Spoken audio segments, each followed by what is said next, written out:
నూతన జన్మ పొందినవారు ఆధ్యాత్మిక శిశువులు. వారు వాక్యమనే పాల కోసం ఎంతగానో అపేక్షిస్తారు.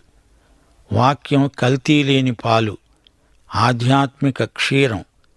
చంటిబిడ్డ పాల కోసం ఏడుస్తుంది. అలాగే నూతన జన్మ పొందిన ఈ శిశువులు వాక్యమనే పాల కోసం తహతహ చెందుతారు. వాక్యం కోసం ఆరాటపడే దేవుని బిడ్డలం మనం. దేవుని కృపలో, క్రీస్తును గురించిన జ్ఞానంలో ఎదగాలంటే దేవుని వాక్యం కోసం ఆకలి ఉండాలి.